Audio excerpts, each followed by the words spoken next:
Well, it is 9 o'clock, so we'll call this special meeting of the Commissioners Court to order here in Titus County on the 24th day of March at 9 a.m. here at the Titus County Courthouse. If y'all all rise for the invocation.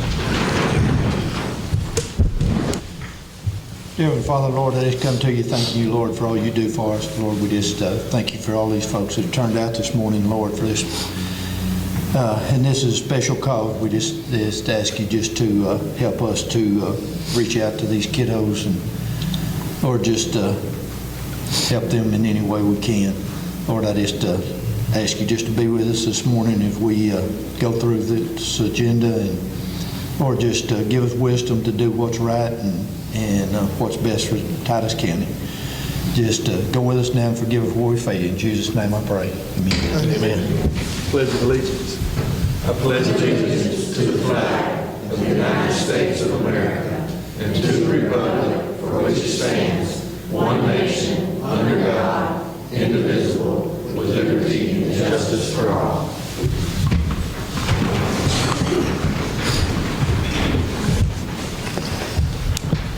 One is going to be the public comments and requests for information on non-agenda items in accordance with Section 551.042, the Texas Open Meetings Act. I don't have anything signed up here to speak, but we do have special guests with us here today. Ms. Kimberly Meek, our new city manager to Mount Pleasant. Welcome to Texas. You'll have to turn that little part of the microphone on there for you.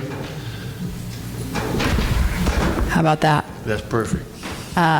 Good morning, Judge and Commissioners. Thank you very much for giving me a moment to speak. I am beginning my third week as the city manager for Mount Pleasant. I spent about 10 years in Texas in the early 20s, or my early 20s, not the 20s, my early 20s. I was going to say, you would well if you were here in the 20s. I know, I'm very pleased. I'm holding up well. I'm very pleased to be back in Texas, the great state of Texas. I'm glad to be in Titus County. Titus County. I was in Titus County, Oklahoma, and then to be in Mount Pleasant. I wanted to thank you for your service to the county, and I wanted to invite each of you, if you have anything that you need to discuss or just want to stop into my office, to please stop in and say hello. And I'm looking forward to us working together to do great things for all of the citizens of Titus County. We really appreciate you coming and taking out your busy schedule. I know you're getting it with a fire hose all at once. Welcome to Mount Pleasant. Yes, sir. I've been in a couple meetings with you already and look forward to working further with you.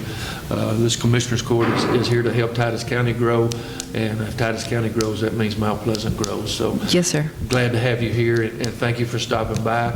We're not running you off, but I know you've got 1,000 things yes, on your plate, and we appreciate you stopping by to speak. So if you want to exit after this, you're certainly welcome to. Thank you very much. You all have a great day. Thank you. Thank you. Anyone else want to speak in open comment? All right, number 2, consider and possibly approve the minutes from the March 10th, 2025 regular meeting of the Commissioners Court. Make a motion we approve. Got a motion made by Commissioner Parchman to approve those minutes. Second. Second by Commissioner Mitchell. All those in favor? Aye. All those opposed? Carry unanimously.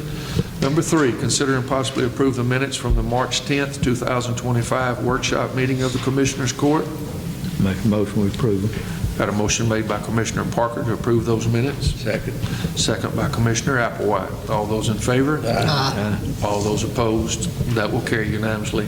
Number 4, presentation by CASA of Titus, Camp, and Morris counties, along with the Winsboro Child Advocacy Center, with possible action. Ms. Hoffman. Good morning. Good morning. Good morning, Judge Cooper, Titus County Commissioners, and guests. I would like to bring your attention to the audience as you see the sea of blue out here. These people are not just CASA representative, staff, or volunteers. You have Child Advocacy Center workers here, and then in the back row, you have investigation workers here that work with some of our children and families that are removed out of Titus County.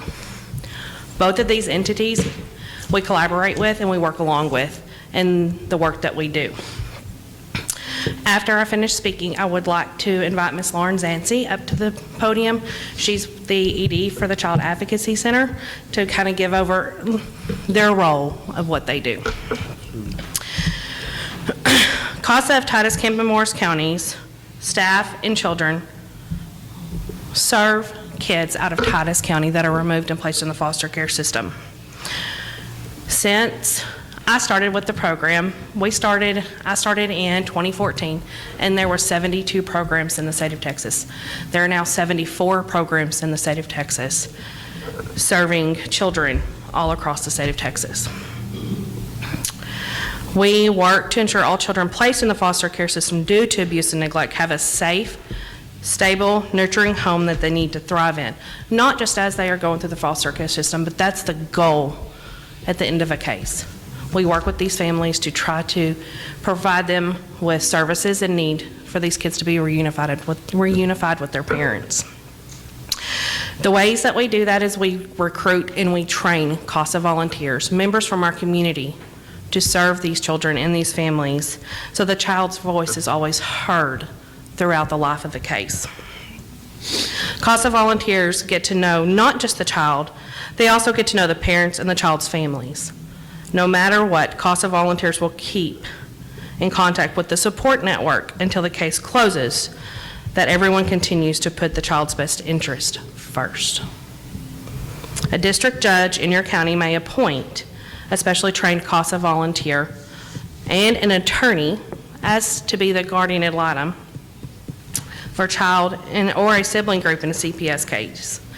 Each time a specially trained volunteer is appointed to a case, it saves Titus County taxpayers money. 1 year of a CASA advocacy costs less than 1 month of a child being in foster care. Our volunteers travel wherever these kids are placed. Our staff travel if a volunteer is unable to, or a volunteer is unable to serve a case, as we do not have enough volunteers to continue serving the children that we are appointed to. So a staff fills that role when the volunteer is unable to.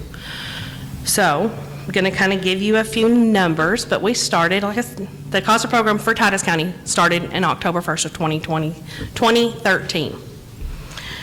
So just for this past year of 2024 in Titus County, there was 74 children that were served at all 3 of our counties, but 32 of those children came out of Titus County.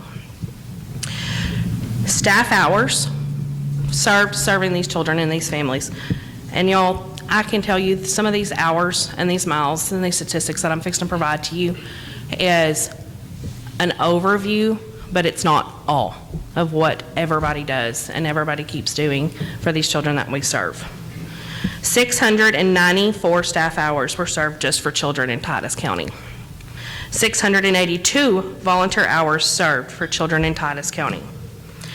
6,919 miles were traveled by a CASA volunteer to visit Titus County children in the foster care system.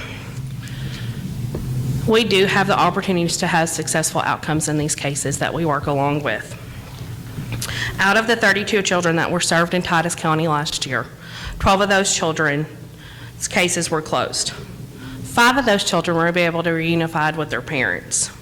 Those parents worked their services. They did what they needed to do. They alleviated the concerns of why we got involved in the case, and those kids were able to go home. 6 children were adopted, and 1 child exited foster care out at the age of 18. I can tell you that this child, yes, that child exited foster care at 18, but the outcome that that child had was a blessing and was doing phenomenal when he exited care. We serve 100% of children in all 3 of our counties that are removed and placed in foster care. 11% of the children of Titus County were ages 5 years and younger. 11% of the Titus County children were 6 years to 11 years old.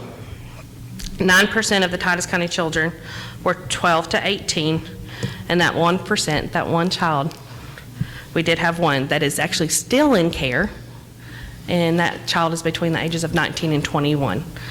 That child's doing phenomenal. She's going to college and doing such a great job and has done really well for herself.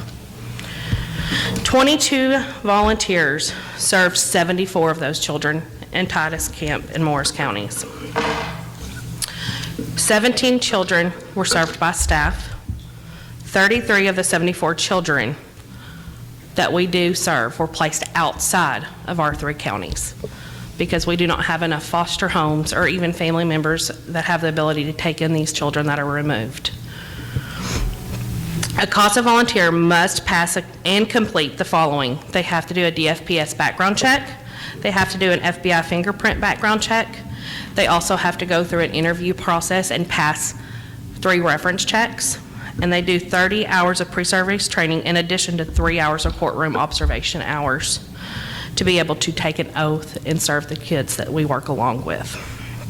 A case can last anywhere from 12 months or longer, and that volunteer stays with that child or those families until that case is actually able to be closed. CASA of Titus, Kemp, and Morris counties needs volunteers, people in our community, to serve all the children of Titus, Kemp, and Morris counties is appointed to. Anybody that is interested, or if you're out in public and you're spreading the word, or you see your blue ribbons that do represent Child Abuse Awareness Month, that is, Child Abuse Prevention Month, that is coming up. We will be decorating the courthouse, so as people are driving by, they will see blue ribbons and blue pinwheels. Each one of the blue pinwheels that are on the courthouse lawn do represent each one of the children that we served this past year. So please share the word. Please help us recruit. And if anybody wants any more information, they can contact us at the CASA office. They can contact me. They can contact Emily Myro, my program director, or they can just contact together and we will make sure they get to the right person. So. With my numbers here, so there's roughly eight kids that are still under y'all's care from the 2024. Because you said we had 32 kids and then 12 and another 12, 5, 6, and 1. No. So we got about 8 kids still No. from last year From last year, yes, sir. that are still in That are in still the there. program. Yeah. I mean, we get appointed to cases monthly. Right. The numbers have decreased because of the House bill that changed back in 2021.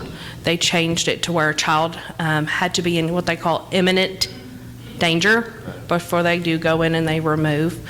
That is one thing that they've also put in place is a alternative response group, which is some of these ladies back here that do try to work with the families to keep the kids in home before they are removed and placed in foster care.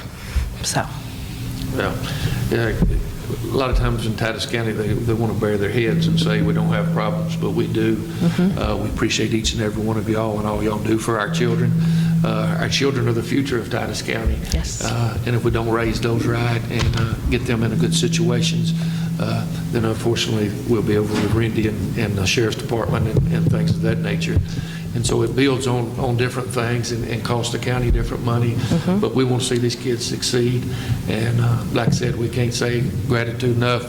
Those hours, I don't think those hours are all that accurate. I think there's a lot more hours involved than what you're speaking of, because I see these ladies and I see those across the street back there at hearings and stuff. And so lots and lots of time and care go into our kids in Titus County, and we appreciate that. And like I said, it makes Titus County better when we've got y'all helping us with our children. So thank y'all so much. Thank you. Can I invite Ms. Lauren up? Sure. We'll do the proclamation after her. Yes, please, sir. And then we can bring all y'all up here and get a picture. Y'all get a picture with the ugly judge. So. I'm a little shorter than Crystal. Good morning. And good morning to everyone who's attended. Thank you, Crystal, very much for what you and your team do. I want to especially thank this court. You've been very supportive of not only CASA, but the Northeast Texas Child Advocacy Center over the years. And we work hand in hand with CASA, with CPS or DFPS. We have one of our investigators from the Titus County Sheriff's Office here. I'm sure she doesn't want me to call her out, but I will. She's fantastic. It takes a whole community to help these children. And the process is not as simple as doing an investigation, removing a child, and then everything is rainbows. How how I like to explain the difference in our service is that we are the step before the child reaches to CASA. So we have been around since 1998, serving a 7-county area, including Titus County. In 2024, we served 86 children from Titus County. And what that looks like is when there is a disclosure of abuse, physical or sexual abuse or neglect of a child, the investigator, either from DFPS or law enforcement, will bring that child, the victim, to our center in Winsboro, and we will conduct a forensic interview. I have one of our forensic interviewers here who does a fantastic job, Selene. And they interview the child, and they are trained to speak to children and child victims. Before child advocacy centers existed, that child might be interviewed multiple times by multiple people, CPS, their teacher, their principal, a law enforcement officer, and it might be done under varying circumstances and conditions, which made the outcome, the prosecution outcome of a case very difficult. And at that point, a child might have been traumatized over and over and over again because they are having to relive that experience with people who aren't trained to talk to victims. So they come for a forensic interview, and law enforcement and DFPS sit in an observation room and watch this interview together so they can coordinate their case and the actions to move forward. That keeps the child from being re-traumatized, and it helps the outcome of the case because your law enforcement and CPS are working together on how to move forward. And from there, we have family advocates. I have 2 very wonderful family advocates here, Tati and Leticia.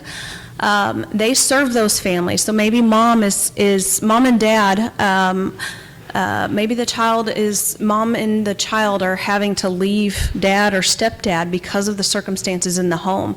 Our family advocates will support that family whatever they need, housing assistance, food assistance, counseling referrals, crime victims compensation.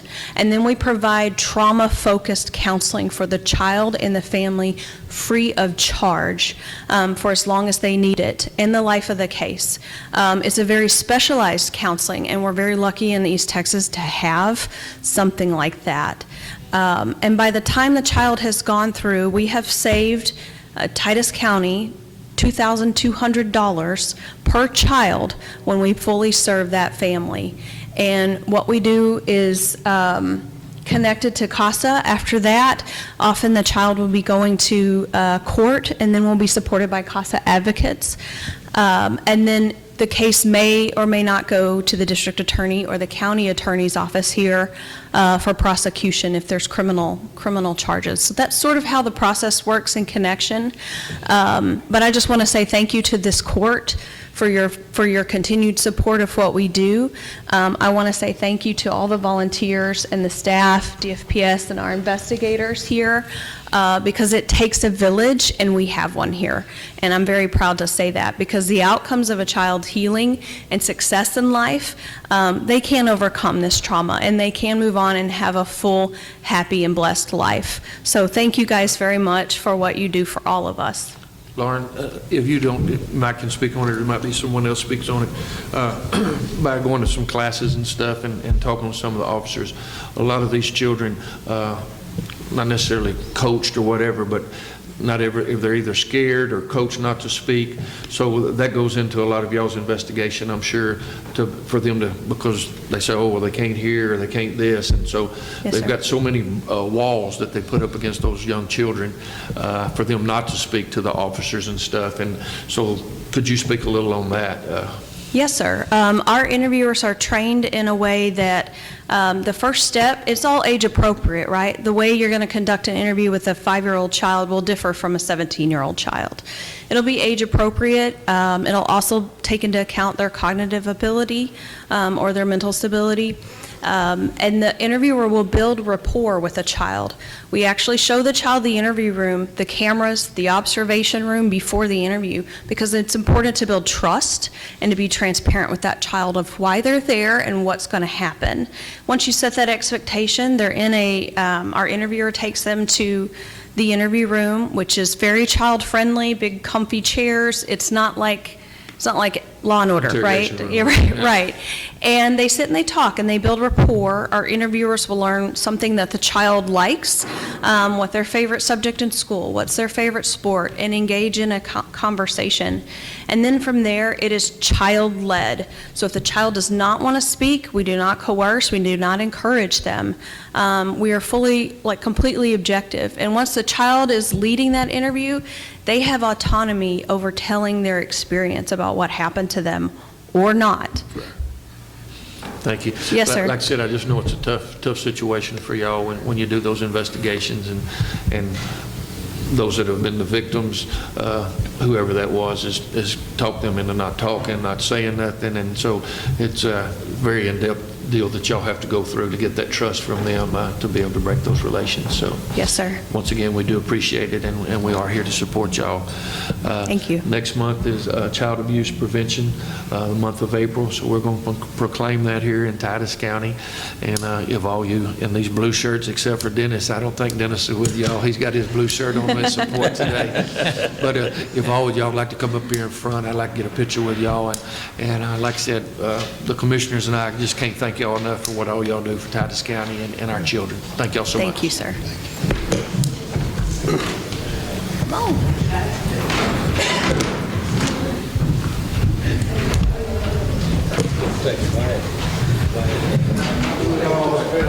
We trying to get out of the way. Need our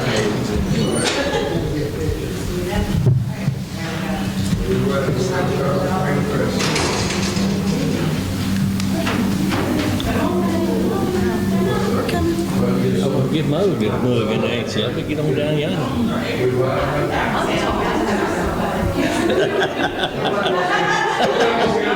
How about the judge? How about the judge?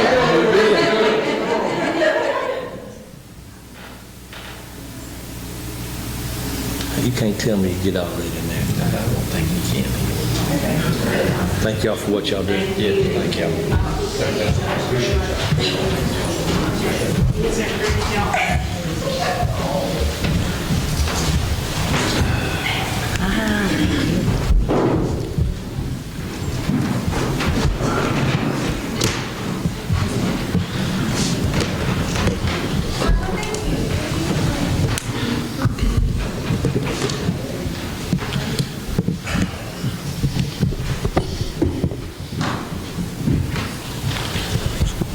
So with us making a proclamation, I'm going to make the motion that make this proclamation for April as a month of child awareness.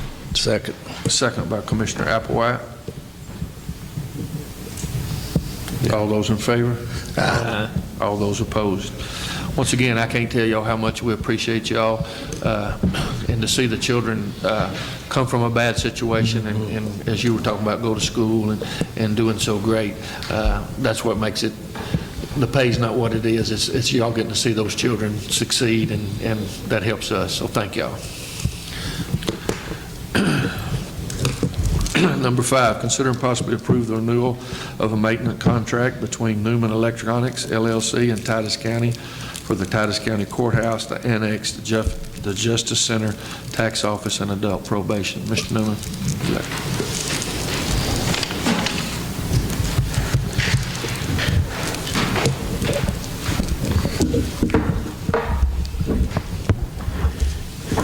Morning. Thank y'all.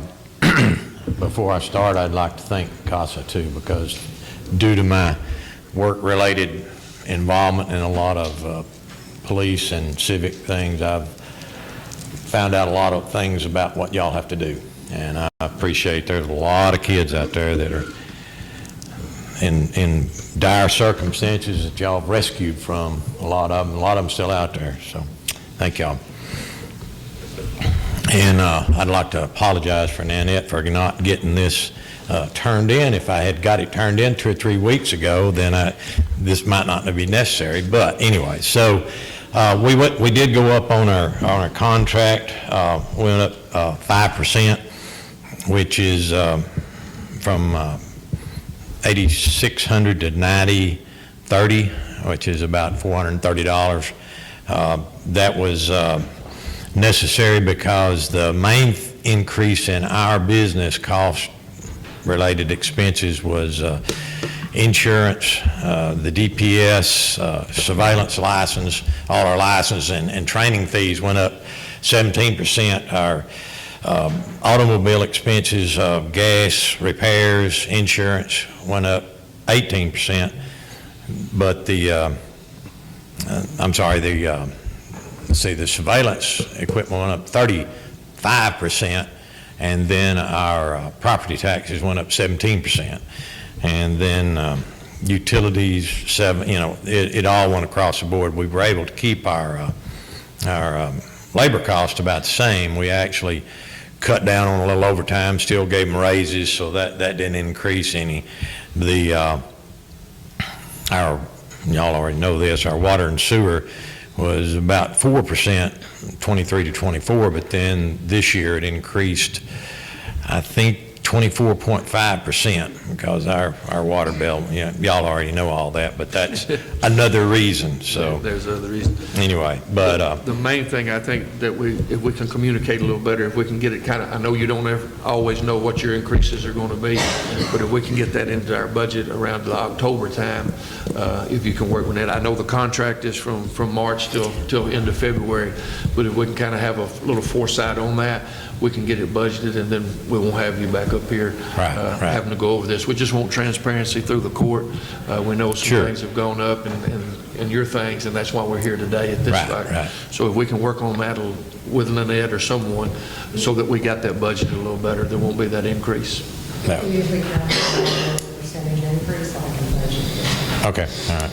That's what I was trying to get last year. We just go and do the same. Right. Yeah, I understand. Like I said, we think you do a good job, Dennis, and I hated you to have to come today, but we like to be transparent. I didn't mind coming. I appreciate understand, anytime, and I'm glad y'all are transparent about it, because that way people understand what it's all about, so. Absolutely. Okay.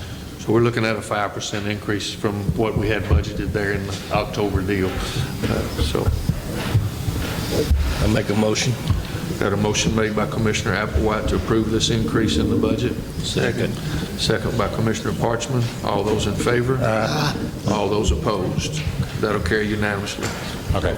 All right, thank you. Got it taken care of. Thank you, Dennis. Thank you, Dennis. Okay. You're welcome. Yeah, we know you got things to do too.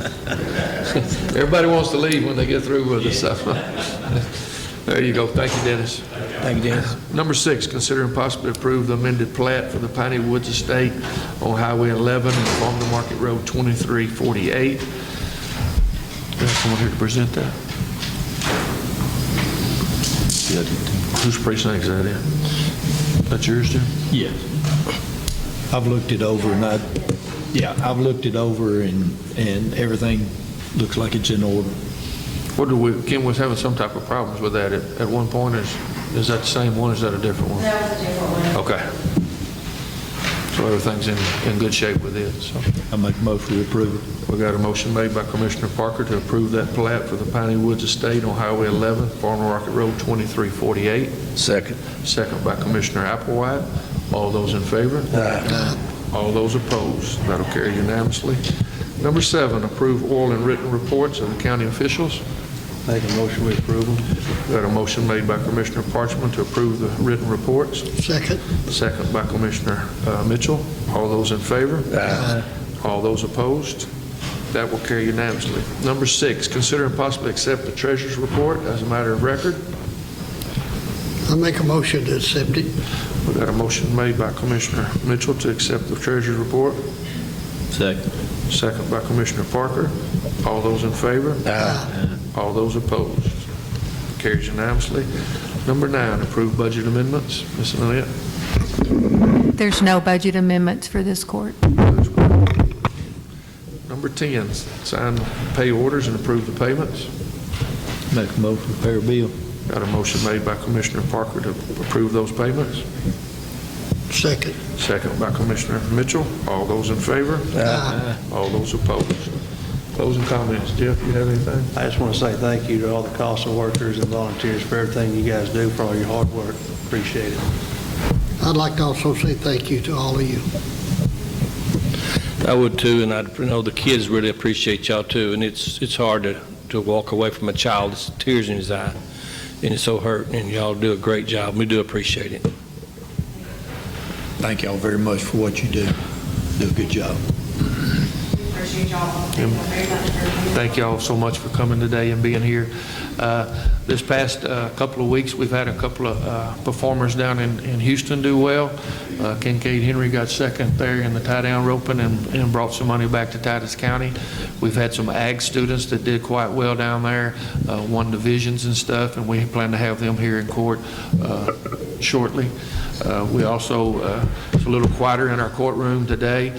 We used to have Miss Janice Chisholm come all the time and holler at us from 3 or 4 seats over there at the back, and she passed away, so we'll have our thoughts and prayers with her family on that. And like I said, kind of shocking, we just saw her here just not a month ago at court, and so anyway, with that being said, our thoughts and prayers go out to her family. Once again, we can't tell you, ladies and gentlemen, how much we do appreciate y'all for being with our children and those that are in bad shapes in Titus County. Thank y'all. And we'll be looking forward to our ribbons and what do y'all call them? Pinwheels that'll be on the courtyard. We'll get a lot of questions about those. The mowers will call and say, what are that? I said, just go around those pinwheels. They'll be there for this month. But thank y'all so much. With that being said, I'll entertain a motion to adjourn. I'll make a motion to adjourn. Got a motion made to adjourn from Commissioner Mitchell. Second by Commissioner Parcher. We'll adjourn at 9:31. Thank you all for coming today. We need to say aye. All those in favor? Aye. I've never had them vote no yet, so I don't know.